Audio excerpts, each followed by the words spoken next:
আপনি সহিহ শুদ্ধ করে কোরআন শিখতে পারবেন এই ছোট্ট একটি সূরার মাধ্যমে। এই ছোট্ট একটি সূরাতে বলা হবে কিভাবে হরফের উচ্চারণগুলো করতে হয় এবং কিভাবে বানান করে সহিহ শুদ্ধভাবে রিডিং পড়তে হয়, সেই বিষয়টা আমি স্পষ্ট করে বলবো। ভিডিওর শুরু থেকে নিয়ে শেষ পর্যন্ত দেখার রিকোয়েস্ট থাকলো এবং সাবস্ক্রাইব করবেন পরবর্তী ভিডিও পাওয়ার জন্য। আসুন শুরু করছি।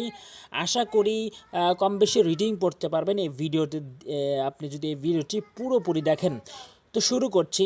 আউযু বিল্লাহি মিনাশ শাইতানির রাজিম, বিসমিল্লাহির রহমানির রহিম।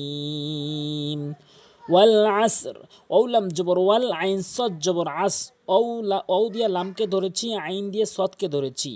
সদ এবং আইনের সদ এবং লামের উপরে জজম চিহ্ন রয়েছে, তাই ওয়াও দিয়া লামকে, আইন দিয়া সদকে ধরছি, দ্রুত পড়ছি। ওয়াল আসর, ওয়াল আসর এভাবে উচ্চারণ করবেন এবং আইনটি অবশ্যই হলকের মাঝখান থেকে উচ্চারণ করবেন, না হলে অশুদ্ধ তেলাওয়াত হবে। হামজানুন জেরে ইন্নুন লাম জবন্নাল, ইন্নাল। এখানে একটি নিয়ম রয়েছে ওয়াজিব গুন্নার, অর্থাৎ কোরআনের কোথাও যদি আপনি নুনে বা মিমে, নুনে অথবা মিমে এরকম কালাওয়ালা, তিন কালাওয়ালা চিহ্ন যদি দেখেন, অবশ্যই এরকম নাকের ভিতরে নিয়ে পড়বেন। ইন্নাল,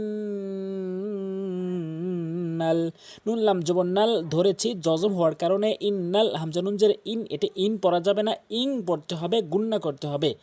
ইং, ইং এভাবে। সিন আলিফ জবর সা, অবশ্যই এক আলিফ টানবেন মদের হরফের কারণে। আমি একটু বুঝিয়ে বলছি, উদাহরণ তিন জায়গা থেকে একটু উদাহরণটি দেবো, অবশ্যই মনোযোগ সহকারে শুনবেন। জবরের বাম পাশে এরকম খালি আলিফ থাকাটা মদের হরফ, এবং এখানে দেখবেন জেরের বাম পাশে জজমালা ইয়া রয়েছে, এটি থাকাটা মদের হরফ, এটি এক আলিফ টেনে পড়তে হবে। এবং এখানে দেখবেন পেশের বাম পাশে জজমালা ও রয়েছে, এটি মদের হরফ, অর্থাৎ এরকম যদি থাকে কোথাও, তাহলে অবশ্যই আপনি এক আলিফ করে টেনে পড়বেন।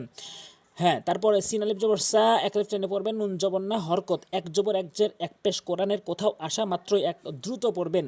অধিকাংশ লোক এই হরকতকে টানার ফলে অর্থ চেঞ্জ হয়ে যায়, অশুদ্ধ তেলাওয়াত হয়। লাম জবর লা, ফায়েজের ফি, লাফি, ফায়েজের ফি, অবশ্যই এক আলিফ টানবেন। খ সদ পেশ, হ্যাঁ, খ সিন পেশ, খ সিন পেশ, খুস র দুই জিরো ঋণ, খুস ঋণ, অক্ফ করলে খুসর। আশা করি বুঝতে পেরেছেন। ইন্নাল ইনসানা লাফি খুসর, এভাবে তেলাওয়াত করবেন। হামজা লাম জের ইল্লাম, লাম জবল্লাল, লাম জবল্লা, ইল্লাল্লাহ। লাম দিয়া লামকে ধরেছি যুক্ত অক্ষরের ন্যায় তাসদীদ হওয়ার কারণে দুইবার উচ্চারণ করেছে। ইল্লাল্লাহ, ইল্লাল্লাহ। জালিয়াজের জি, অবশ্যই প্রথমত হরফের উচ্চারণ জিব্বার আগা, দাঁতের আগা থেকে নর্মালি উচ্চারণ করবেন জি, এবং দ্বিতীয়ত হচ্ছে টান দিবেন মদের হরফের হওয়ার কারণে। জি, নুন জবর না, জি না, ইল্লাল্লাযিনা। হামজা খারা জবর আ, মধ্যে বদল হিসাবে এক আলিফ টেনে পড়বেন। মিম জবর মা, নুন অপেশে নু, মদের হরফ হওয়ার কারণে এক আলিফ টান রয়েছে। নু, আমানু, ও জবর ওয়া, আইন জবর আ, মিম জিরে মি, লাম লাম সদ পেশ লুস, ওয়া আমিলুস, সৎকারা জবর স, অবশ্যই এক আলিফ টানবেন মদের হরকত হওয়ার কারণে। মদের হরকত হচ্ছে খারা জবর খারাজের উল্টো পেশ দেখা মাত্রই সেটি মদের হরকত, এক আলিফ করে টেনে পড়বেন। ল্যাম জেরুলি, হা খারা জবর হা, এক আলিফ মদের হরকত হওয়ার কারণে। স লিহা, তা জেরতি, স লিহাতি, ও জবর ওয়া, তা জবর তা, ওয়া তা, ওয়া আলিফ জবর ওয়া, ওয়া তা ওয়া, স ত জবর সৌ, এভাবে উচ্চারণ করবেন। সৌ, ওয়া তা ওয়া, এবং ও অবশ্যই এক আলিফ করে টেনে পড়বেন। ব্যালাম জের বিল, হাকাব জবর হাক, কাব জেরে কি হাক্কে বিল হাক, বিল হাক, এভাবে উচ্চারণ করবেন। ওয়া তা ওয়া সৌ বিল হাক।